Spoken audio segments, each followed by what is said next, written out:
Bienvenue, mesdames et messieurs. Lelo tokomeka ko solo la mingi makambo matali mboka na biso Congo, mais plus na angle moko oyo et les lisarabato mingi. Pourquoi? Parce que plus d'une décennie, balobi bongo jeunesse ezali sacrifiée, jeunesse congolaise ezali sacrifiée. Est-ce que la jeunesse est consciente na ba enjeu au ezali ya lelo ya mboka na biso Congo, mesdames et messieurs, toko solo la na groupe ya bilenge moko ba ezali balobi ba yi debout. D'ailleurs, au téléma pour la mboka na biso, alors toko meka ko sembola ko procès un peu beaucoup de questions et entrer également pe na plateforme na bango, mesdames et messieurs, bolim biso moi moke na ba lunette boye po mo ezali makasi miso po ko tungisa biso. Il s'agit bongo na coordonnateur Eric Mokemo Mangali. Bonjour. Bonjour Raphaël. Bienvenue et par la bisso. Merci beaucoup. Vous êtes accompagné na ba cadre de la plateforme où ils allient JD, Jeunesse Debout. La Jeunesse Debout. Pourquoi Jeunesse Debout? Bon, Jeunesse Debout parce que pour réfléchir, total imbo kana biso jeune azolala, jeune azolala mwandambu, et on te lobby bon. Tout créer structure na biso na kombo ya JD, Jeunesse Debout. Pour mettre un peu sa conscience, il y a ba jeune au bazola. Alors, Balobi, depuis plus de 10 ans, na Congo, na biso, Balobara, jeunesse, na biso, ils allaient sacrifier. Ils allaient vendus. Jeunesse, na biso, ils allaient inconsciente. Et là, et le Bélara, autant au Karamakamboana, ils allaient nini en fait. Bon, souvent, je comprends que j'ai un peu mal quand je prends que la jeunesse est sacrifiée. Jeunesse, ils allaient sacrifier. Jeunesse, na biso, ils allaient très bien actif, mais sauf que jeunesse a impliqué même Nabamarambo Belé. Alors, biso jeunesse debout tout le bon, tout me campe pour la moussa jeunesse pour qu'on me comprendre que au fur et à mesure peut-être na etalimbo kanaye azana un plus à quoi apporter dans Mbokanaye, ceux qui va payer chance na ba makambo nyonso eza concerné par rapport à Mbokanaye. Alors, Naromekako présenter tableau moko.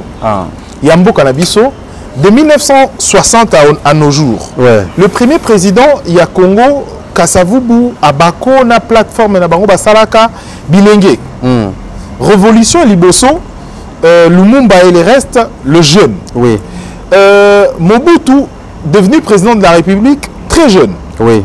Kabila au moins, il a Kolakimo Moké, mais il est jeune. Kabila, oui.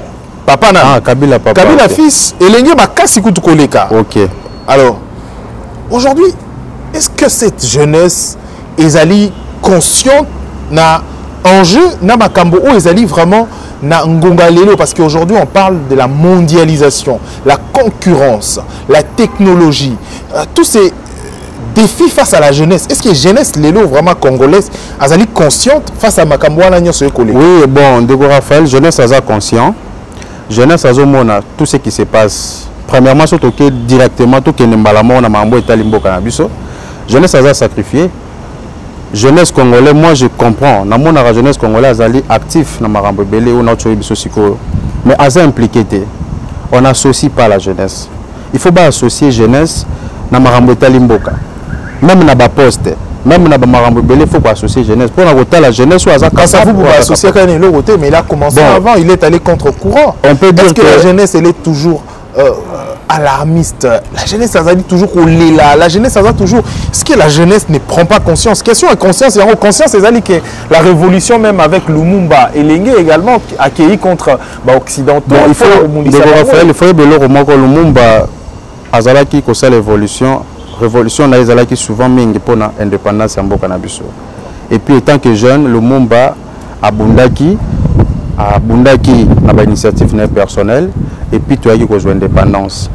Kasavubu ezala qui avait indépendance, mais baza ba elenge ba bundaki. Mobutu abundaki étant que jeune. Raison pour laquelle biso la jeunesse debout, to lingi ko expliquer jeunesse qui a mis en charge. Donc c'est-à-dire jeunesse cause la kakate baya babenda yo bala musayo tout ça yo moko la muka joa so mboka na etala place où ezana problème yo ya kocha kimia place ezana ba difficulté ya ko s'impliquer mais problème muke ezali pe na mboka na biso eza que jeunesse ezana ba difficulté belé bon jeunesse à l'élo azali na posa ya ko soutien ba soutenir la difficulté ni la jeunesse ces années. Bon, personnellement parce que je rappelle ici aux ali président et le président de la JD. Il y a JD aux ali na bilingue belé na kata structure oui. Vous êtes également dans l'entrepreneuriat. Oui. Difficulté à jeunesse ces années. Ensemble na équipe na ozomona ba jeune, les ba jeune bazo réfléchir, ba jeune bazo s'entreprendre, bazo na entrepreneuriat, ba jeune bazo sala misala. Alors, tolingi to la musaba jeune ba vai na ndako, oyo ba ota la biso na minute oyo. Ba meka kozwa conscience bango moko. Bazela. Oui, à confesa ba ya na JD. Parce que ba ya na JD parce que biso na JD tozo former ba jeune. Premièrement, tozo former ba jeune. Tozo orienter ba jeune. Tozo expliquer jeune que ezamboka na yo, ozana mboka no Congo, la muka talanzela bien, comme mpe kozwa maramba bien na mboka na yo. Ezamboka na yo. Alors, les jeunes belé na minute bazana nou ya kolala, bazo comprendre qu'est-ce qui se passe et surtout na lito kotamine sur le plan politique parce que na plan politique les jeunes ba se révolter makasi. Les jeunes ba se retrouver té.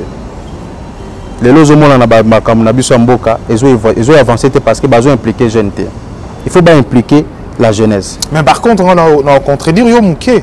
Oui. La jeunesse c'est celle qui peut pouvoir nier sur la Congo depuis toujours. Non mais jeunesse yango ezalité yango question tozongi yango surtout na retour na biso pour le baquet inconscience moké jeunesse ba utiliser ka pour na rotambola mais so komi na ba décision jeunesse azongi sima atikeli ba tata mikolo pour na manque expertise c'est les discours qu'on la ko expliquer moké la jeunesse debout et Zana Kati ensemble pour la République. Parti à très cher le président Katumbi. Donc voilà la couleur politique déjà. Tous la couleur politique déjà. C'est bien de poser question pour la ligne couleur politique. Voilà, voilà. Donc je peux dire que la jeunesse pour l'instant biso la JD tous ensemble pour la République. Pourquoi ensemble pour la République? Nabi que question que poser ou bien que n'embala. Yo répondre dans la motunonga la tunio. Makamoteli politique ezali. Bon, c'est-à-dire mutune ezala qui na bosani mamuke. Mutune ezali ya koye ba d'abord elenge bino elenge lelo tant bokoloba inconscience yango. Ou moi bino mo personnellement je vais recadrer cette question pour na loba. Bino moko conscience yango et kozala té au top pour prendre la décision en marche, en main plutôt, pour les politiciens, ils utilisent la jeunesse, la jeune, pour qu'ils la base, pour marcher, pour le baboy, so ba ningi activité, bon que bon tumba pneu, bon ça la boy, au finish, tant poste koya, jeunesse azongi sima, après siga tapis rouge et puis azongi ne sima rouge monta la. Ah ok, na comprendre question non question mo kitoko pour mes aboy. Biso to lingi na JD. Jeune on nyonso zota la biso aya na JD. Aya na jeunesse debout.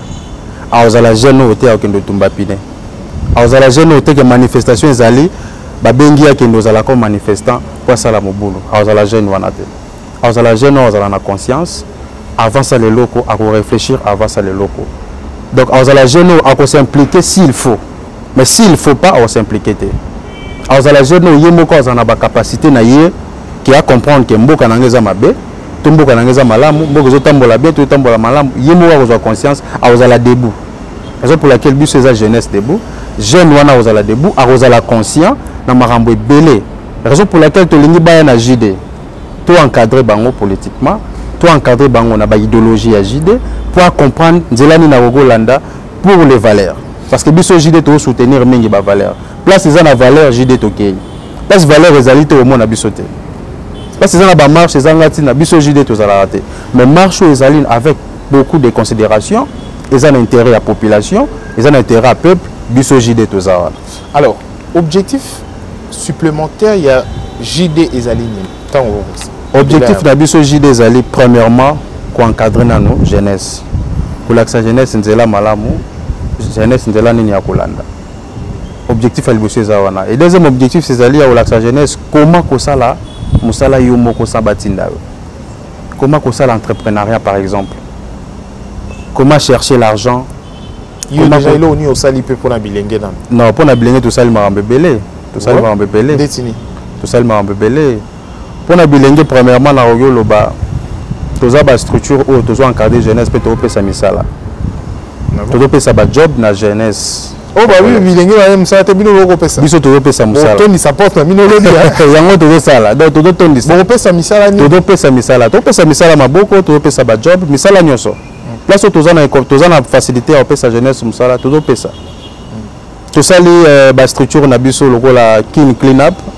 Eza pour na nettoyer ba bâtiment, pour na la service à nettoyage un peu comme tout le monde a mis la poto parce que biso to lingi pe to la msa jeunesse à Congo ke balonga na complexe. Hein? Balonga na complexe parce que toza na Congo, toza na mboka moko eza kitoko, nyonso sala marana poto et koko sala mapena Kinshasa. Parce que toza na libanda mboka, to mona ndenge makambo salama, to memi yango na Congo. Donc tozo pesa misala maboko, tozo pesa nyonso. Sikoyo na kati. Donc tozo encadrer vraiment jeunesse. Vous avez combien de jeunes déjà besoin encadrer tout besoin na bango déjà. Donc ebele. Toza na ba jeunes ebele.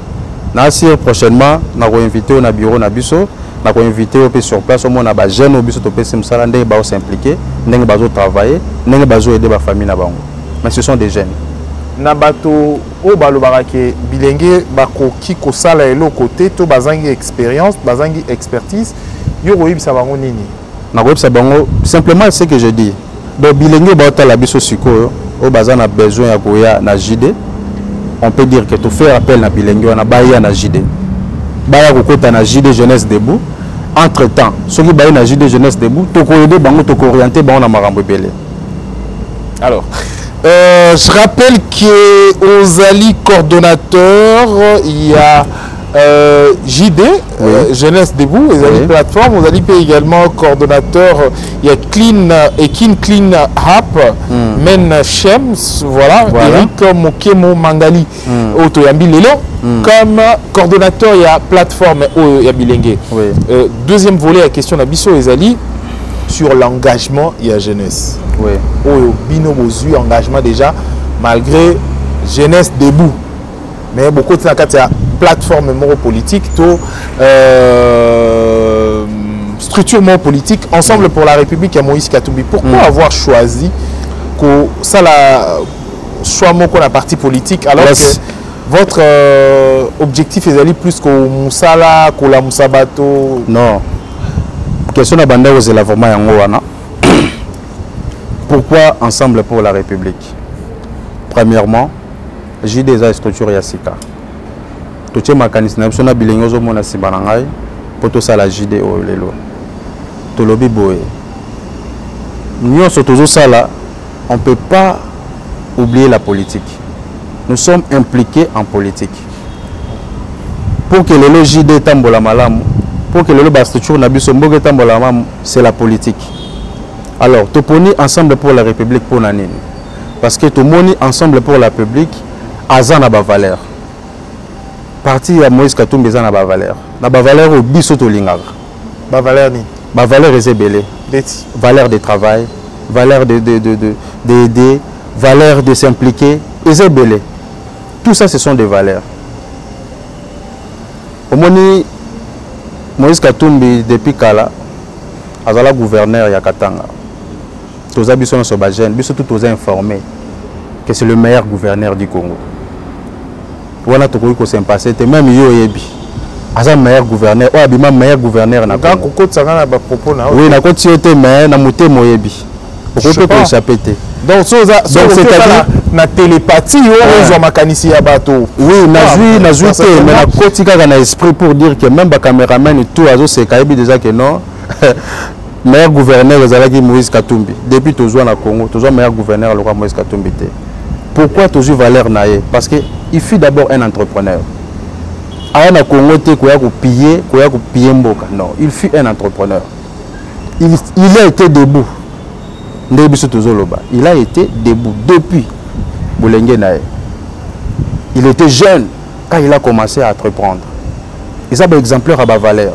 Biso na JD to kundoli mwandambu pour nous avoir valeur où ils Moïse Katumbi tout travailler pe biso to lobake non exemple à Moutoyo azalaki jeune asali marambo belé tant que jeune il a été debout depuis la jeunesse. Alors pourquoi biso to kozala ya rolala to lobi non tout ça la jeunesse debout et puis tant on parti ensemble ko fungama to lobi non pourquoi pas JD tous à la lier non Ensemble pour la République. Alors l'ensemble des gens a des valeurs, ils ont des valeurs rebelles, ils sont vraiment important. Le jour où Ensemble pour la République a une décision où ils allaient na inversion à valeur, quelle position vous avez? Toujours ils sont na valeur. Toujours ils sont quand on a valeur parce que les partis politiques ou hasard immense na valeur. Toujours ils sont na valeur. Dans la mesure où vous avez décision ils allaient qu'il y a contraire dans bon sens, vous quitter tout vous continuer. Il y a un lobby toujours ils sont quand on a valeur. Alors aujourd'hui pour na bateau au bazaka dessus qui comment on a ba jeune bazaka quoi ba marche pied na ba parti politique ba décision mingi to ba poste mingi clair ba parti politique bazora bilengete ba yara toujours ba to o bazali une expérience to na nini boy bino bo bangi yango te en étant to au côté na ba parti politique wana tambo au côté c'est to bangi yango te parce que ndeko Raphaël parti politique na mboko yo il faut qu'on apporter en plus. Baïda malamu biso tozala ngo na JD, il faut toi apporter en plus. Tu préférer to côté na parti Ensemble pour la République pour toi même un peu o ya biso makanisi. Tozala ngo tanke bilenge ya jeunesse debout. Alors on a zoyo longtemps mingi vraiment d'en regarder oui. Mais en attendant, on a besoin peut présenter biso bateau au bazali ba accompagner pour tout le monde ayote aux ali un peu moins avare et arrosoabolo nani nyoso. Et vous êtes accompagné, j'aimerais savoir. Je suis amené mon équipe de la JD, comme vous voyez tout le monde sont présents. Aujourd'hui nous avons une réunion, il y a des membres comité directif, il y a JD. Nous avons un bango, nous avons moyen de reposer mon corps. Bien sûr, on a présenté Bisso, on a présenté Bino, monsieur Christian Moulumba, chargé de la communication. Et puis mobilisation de la JD, M. Christian. Koto Tozali na M. Donald, Mokemo, Azali CG Nabiso, il y a Jeunesse Debout. Koto Tozali na CG. CG Nabiso. Na mondelo wango ekoti kindeko mwa moke. Te ekoti kindeko te. Omoni tokoki lobake eza ba valeur. Ah ok. Eza juste ba valeur. Mais ba toi qui mokemo ba oui, quand il a de valeur pourquoi pas. Ah, ça va, merci. Donc, Ndeko Jonathan, lui, il est chargé de l'implantation, adjoint. Et puis, Koto Tozali, Madame Gaël. Je pense que Madame Gaël a zali côté à coordination et à protocole Nabiso et JD. Une dame très brillante. Et puis, représentativité. Voilà. 5 hommes, tout le monde a maman encore. Oui, c'est Bazali. Bazali basé le leader na annoncer pour na carte parole te dans un meeting à monene JD ko organiser au koya ko couvrir événement ça loane za la plein na ba jeune to za na ba formation et belé to ça là koto to za na monsieur Kevin il y a zali chargé implantation dans adjoint nae. D'accord. Merci. Alors nous allons continuer na angle mususu ezali angle il y a ba vision na bino voilà. En tant que structure, Oyo Ezali Yabilenge, vision Nabino Ezali Nini. Bon, premièrement, vision Nabino Ezali, beaucoup changé. Première vision. Tout le monde bazana ba poste, va comprendre que jeune Azali. Parce que tout le monde a tendance à comprendre que Nambo Kanabiso, bateau bazana ba pouvoir, bateau bazo beaucoup, bazo bossa na base. Base de sa jeunesse. Lobby, l'élection Kozala, va courir derrière la jeunesse. Alors, jeunes et la moussaïto le baguette, non. Jeunesse, Zala debout pour soutenir les valeurs. Donc, tu peux ça qui est beaucoup, tu faut que tu sais qui est beau, mais tout le monde est là pour apporter les bisous jeunesse. Tout le monde est en côté, tu votes le soutien. Alors, jeunesse, il faut Zala debout. Jeunesse, il faut comprendre que Mboka toza sacrifié, Naba misala bandeko bazo salate. Jeune a en classe, à 6 classes, Moussala Zouazouate, mais papa n'a biso. Parce qu'il faut comprendre le mot des années. Et ça que jeunesse à la base, jeune à la base. Le papa Botio, à Colisio, il y a un peu de sungaye. Il y a un peu de papa, il y a un peu de maman. Donc on s'est dit que la jeunesse est la base. Mais biso n'a beaucoup de bosana, mingi jeunesse. Jeunesse a sacrifié. Donc simplement biso de l'inca jeunesse à la debout. A mis en charge, comme au PC par exemple à Lumumba, il était lui-même, il était seul, lui. Il s'est pris en charge, il s'est exprimé, il est lopé toujours indépendance, c'est par rapport à Lumumba, par rapport à la qualité, par rapport à la valeur. On a makanisi ou a en place pour les Lomboka ils ont indépendance. Alors, nakati ya ba parti politique, to nakati ya courant où ils allaient à Bilengue, tout le monde lelo na régime il y a actuel président de la République Félix Antoine Tshisekedi, Bilengue kozwa mingi promotion.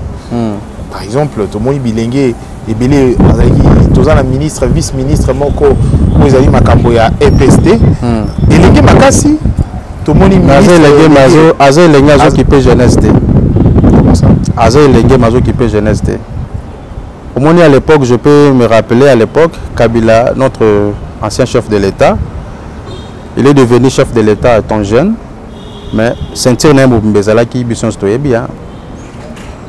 Donc, bazalaka ba mikolo. Jeune azaki sacrifice. Ok, mboko soki simbami na jeunesse, maramunyo se go changer.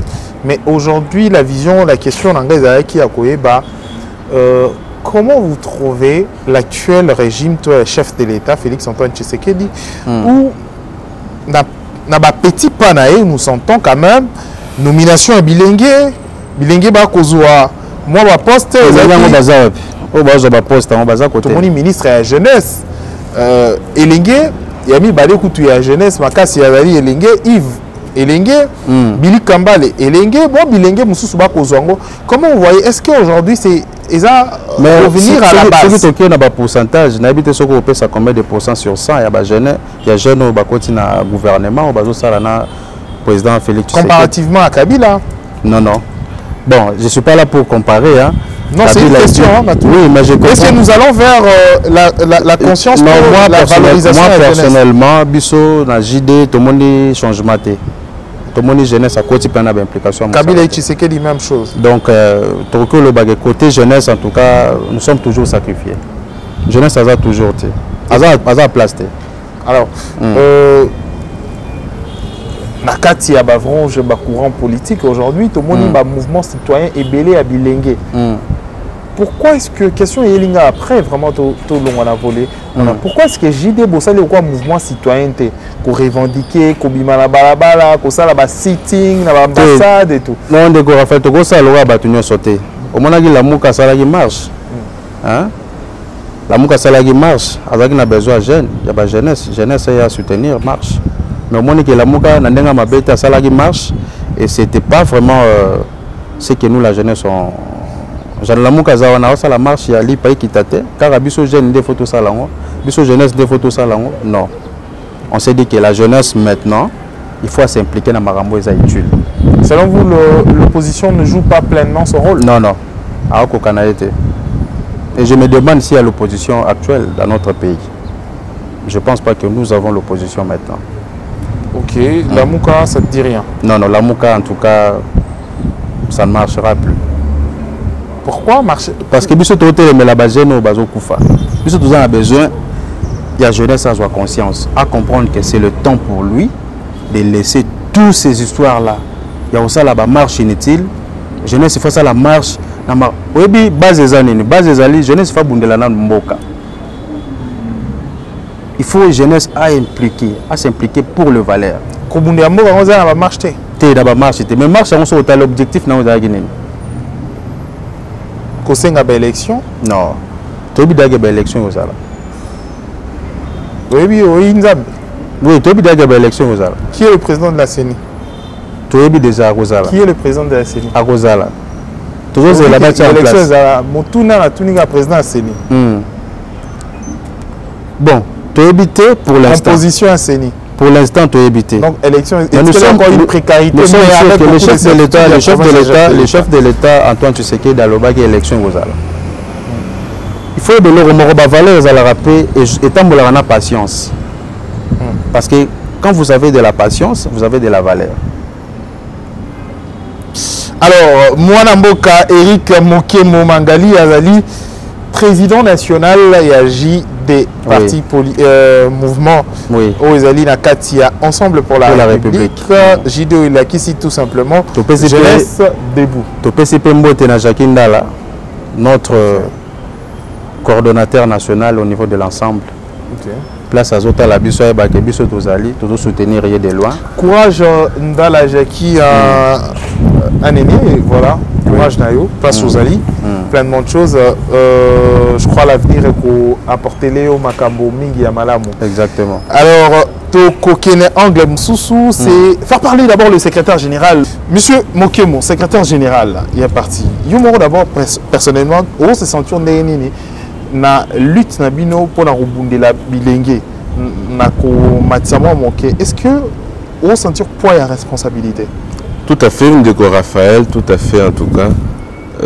Lutte eza makasi, eza vraiment makasi et toza déterminé hein.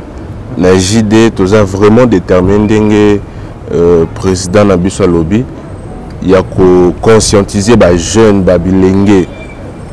Au-delà de la conscientisation, tu as décidé à former cette jeunesse.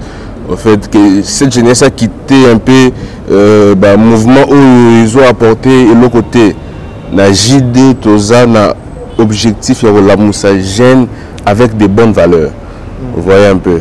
Donc, tu as des valeurs et tu transmettre des valeurs et pas bilingue, ça peut être un cannabis et tomber. Qu'est-ce que vous entendez parler de valeur? Comment vous définissez valeur dans JD? Non, nous définissons valeur dans JD tout à fait comme cette manière de vivre correctement. Vous voyez, cette manière d'être correctement, faire des choses dans les normes, dans les sérieux. Dans JD, c'est le sérieux. On voit un jeune sérieux. Vous voyez, on voit une jeunesse sérieuse avec un caractère assis. Vous voyez, c'est-à-dire un jeune où vous allez emporter avant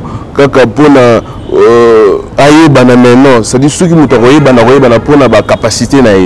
Dans JD, c'est les capacités qui sont intellectuelles. Dans JD, c'est les capacités qui sont morales. Vous voyez, donc les valeurs, c'est défini dans JD comme cette manière de vivre dans les normes. Alors, Nakati ya Makambona en tant que secrétaire général, actif, vous avez combien de bilingues Nakati ya JD déjà? En tout cas, basé Ebele. C'est quoi le chiffre? Basé Ebele, vraiment Ebele.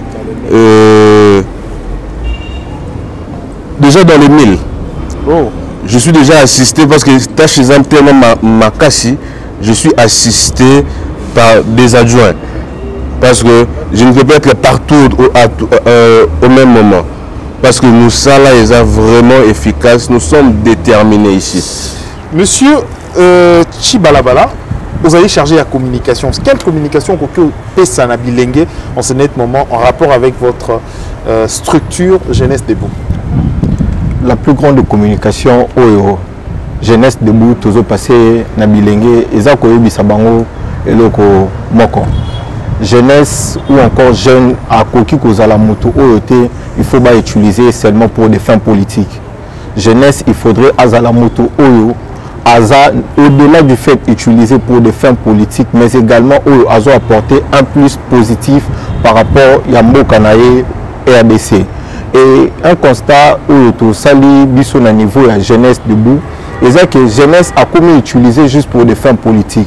Sur de grandes questions sociales, il y a développement, on a besoin d'évoquer question à jeunesse.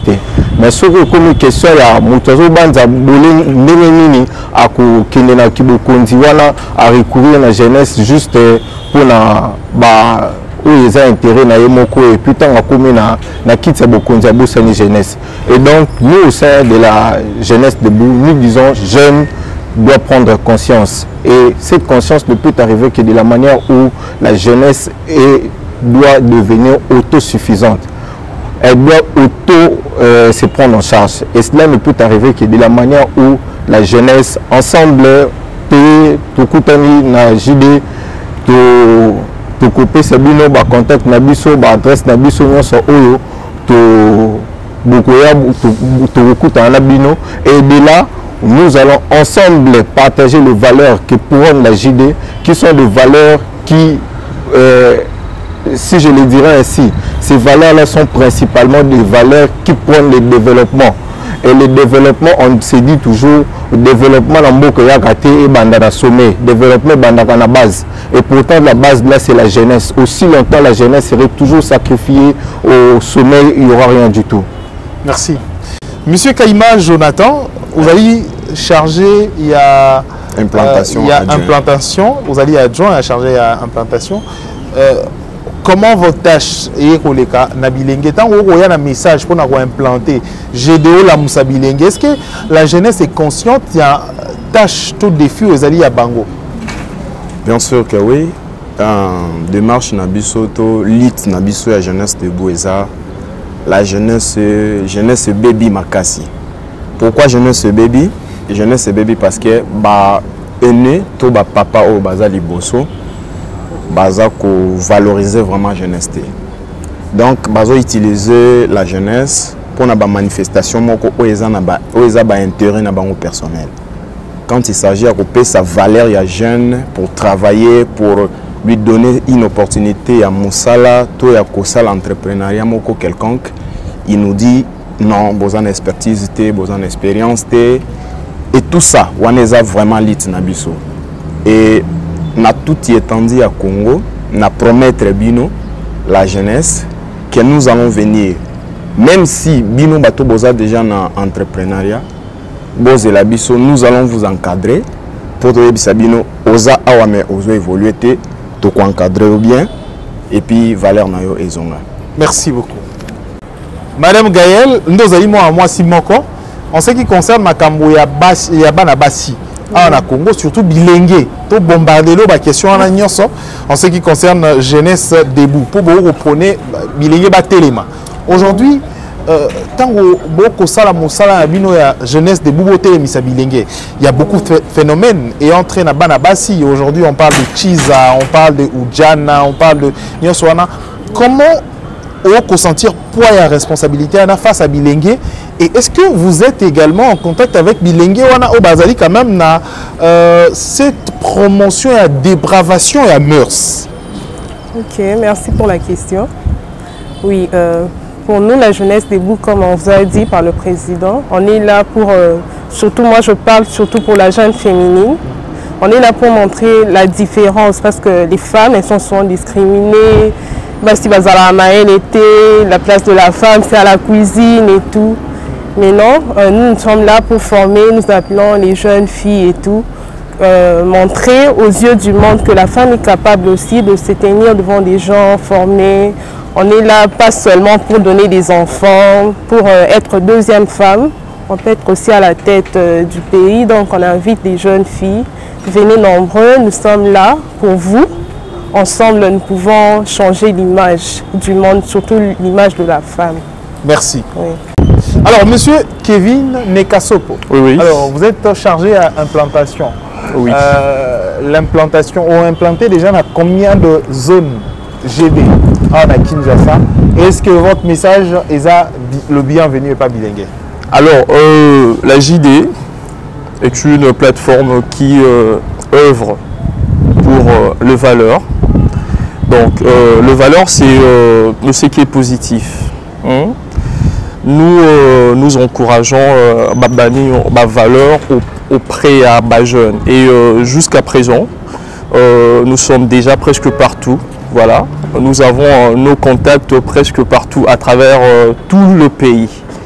Donc, et ce qui est sûr, c'est que vous devez savoir, la JD actuellement est presque partout et les gens doivent s'y préparer, voilà. Mais c'est parce que nous sommes là pour révolutionner les choses. Nous sommes là pour agir différemment. Donc c'est dans cette perspective que nous, la JD, sommes présentes donc, dans la scène et même politique de la RDC. Voilà. Merci. Merci. De retour après cette série d'interviews avec votre comité. Oui. Monsieur Eric, moi personnellement, tâche na yo allez épelé, vous allez aller à Kinshasa, yo moko en tant que lengue au kango kiloté. Et au senga te baya ko épauler et pas bato misusu peut-être ko libando ba moni pe makanisi yango ezali malamu ba soutenir yo na moi moko na moi mibale to nini ezali kiloté. Non, bon, Ndeko Raphaël, la volonté, les Kinyoso. Premièrement, c'est notre volonté. Il faut comprendre qu'un beau cannabis, il faut comme on a la valeur au biso jeunesse tozo luka. Alors tout ça l'appel na bateau talabiso, na poto, na États-Unis parce que JD est allé partout. Hein. Nous sommes aux États-Unis. Nous avons notre coordonnateur au niveau des États-Unis, mais c'est Daniel Akilimali. Il nous suit. Na PCMBOT Daniel Akilimali, notre chargé en tant que coordonnateur au niveau international, précisément aux États-Unis. Et nous sommes aussi au niveau de l'Europe, précisément à Roumanie. Là, je vois Laura Panzou comme notre coordonnateur au niveau de l'Europe, précisément à Roumanie. Et Tosengi Bato Bazali Banda Mboka, Jeune Baota Labiso actuellement à Congo. Premièrement, Tosenga, déjà on a informé Ndeko Raphaël, mois prochain, nous avons un meeting à Mounene. Au salle dans la plein au moment na bilenge et tu repères sa invitation na ba vie na bisopé hein tu repères ba viete parce que ba viende bazo la ça ba lekinzela donc tu repères sa invitation na ba vie na biso ba ba membre à parti à biso ensemble donc on informer pe bango par exemple comme l'honorable Francis Kalombo notre coordonnateur provincial de la ville de Kinshasa à vos invitations à soutenir ba jeune parce que hier soutenir déjà biso parce que lui soutient déjà la jeunesse. Par exemple, tu repères cette invitation à honorable Mike Moukebaï, tout le monde a 15 ans à valeur. Parce que là, je vous cite les gens, on trouve qu'il y a de valeur. On peut faire la noce comme invitation chez notre honorable Daniel Safou. Il a aussi de la valeur. C'est un jeune. Il a aussi de la valeur. Mais, nous demanderons. Vous avez dit qui? Daniel Safou. Il a de la valeur. Il est intelligent. Il est intelligent, il a de la valeur. Et tu repères sa invitation à Bisso partout. Hein? Donc, Minako, vie na Bisso na tout, la politique, tu repères na bango, pour soutenir marche na Bisso et meeting na Bisso tout ça là pour le mois prochain. Merci monsieur Eric Mokemo. Batumisu on a besoin en contact na bino. Comment barossa là pour avoir en contact na bino? Jeune également. Pour bani ko adhérer toujours na bino. Toujours benga vraiment, toujours benga ba jeune. Jeune à instruire, jeune à réfléchir, jeune à manque, à encadrement. Jeune pas besoin musala parce que toujours affronté hein. Jeune na musala. Jeune pas besoin musala, aya na JD. Toi chômage déjà très élevé na. Toujours bunda pour quitter. Il y a un monde qui s'impliquer même la politique, chef de l'État. Atta la PK jeunesse. Maman Denise, atta la K jeunesse. Alors lancez votre numéro. Notre numéro c'est 090 35 91 072. Là, c'est notre numéro du bureau. Et votre adresse? Et notre adresse, nous sommes sur EBA, sur l'avenue Colonel EBA, référence Hôtel Relax, immeuble Ave Maria, local 2, 213, deuxième niveau. Nous sommes aussi au niveau de l'Imété, Motel Fikine, avenue Poutou, numéro 240. Et nous sommes aussi à Mongafula, arrêt Foulou. Dès que vous descendez juste sur l'arrêt Foulou, notre siège national aussi se trouve là-bas. Mais plus, c'est les contacts qui comptent. Et on a bien un numéro à rejoindre précisément là. Monsieur Eric Mokemo, Tokomina Souka, dernier mot, au Kokyo Lubea Batonini, au Balandio, pour tout terme de l'édition Abichalelo. Dernier mot, Nabissou Ezali, nous sommes la JD pour la JD Jeunesse Debout. Donc, tout ce dans la jeunesse, la jeune nyoso, tout ce dans la jeune nyoso, ayam qu'on s'adhère na JD. Et je pense que tout ça na Congo, jeune fois à la debout, jeune fois à la Rolamuka, azala désespéré, jeune azala désespéré, biso toujours l'ingape tout pesa espoir. Azala désespéré, boya ebele na JD, nos portes sont ouvertes. Merci beaucoup. Merci. Donc, jeunesse debout. Alors, on te retient les mappés. Merci beaucoup. Terme l'édition de la Bisso Alelo. C'est pas ici que nous mettons terme à notre édition d'aujourd'hui. Mesdames et messieurs, merci d'avoir suivi cette édition. Bolandia, on a Info 243 également. Médiane, on se à Bisso. Toyamba Kibongo, monsieur Eric Mokemo, accompagné de l'équipe Naemo Bimba. Jeunesse debout. On a parlé certainement. On a Makambo Matali. Bilingue. C'est vrai que notre jeunesse, depuis un moment donné, pointer en Moussapi mingi na dépravation à mœurs na makambo etali anti-valeur et briller na makambo etali inversion à valeur. Mesdames et messieurs, tokomi na souka édition na biso lelo. Merci à Tiga pour la prise de vue et shooting de wana. Merci à Junior également avec na centrale na biso. Tokomi na souka édition na biso. Il y a lelo tokutani prochainement pour l'édition Moussousou. D'ici là, portez-vous bien. Au revoir. Merci. Wow.